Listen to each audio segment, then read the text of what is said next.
জামাত ইসলাম একটা ভণ্ড রাজনৈতিক দল। আমার লজ্জা হয় যে এদের মতো একটা বিরোধী দল আজকে সংসদে, সরকারের বয়স হয়েছে কয় মাস, মাত্র 2-3 মাস, 4-5 মাস বয়স হয়েছে। বাংলাদেশের একজন বিখ্যাত শিক্ষামন্ত্রী, যিনি বিগত বিএনপি সরকারের আমলে বেগম খালেদা জিয়া নেতৃত্বাধীন সরকারের আমলে শিক্ষা প্রতিমন্ত্রীর দায়িত্বে ছিলেন, নকল নামে যে অভিশাপ ছিল সেটি উনি মুক্ত করেছিলেন। ঠিক না বেঠিক বলছি? আজকে বাংলাদেশের শিক্ষা ব্যবস্থায় গত 10 বছরে একটা জাতিকে করতে হলে শিক্ষা ধ্বংস করে দাও।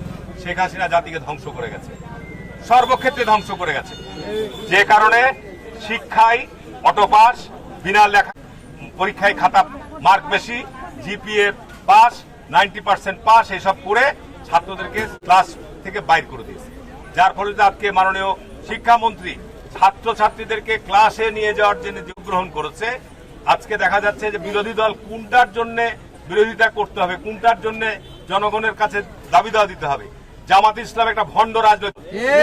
আমার লজ্জা হয় যে এদের মতো একটা বিরোধী দল আজকে সংসদে, যারা 71-এ মুক্তিযুদ্ধের বিরোধিতা করেছিল, যারা মানুষের মা বোনদের ইজ্জত লুণ্ঠন করেছে, এরকম একটি রাজনৈতিক দল আজকে বিরোধী দলের দায়িত্ব পালন করছে।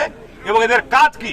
যে আজকে শিক্ষা ব্যবস্থার পরিবর্তনের সরকারের সহায়তা না করে জামাত ইসলামী উস্কানি দিচ্ছে অছাত্রদেরকে।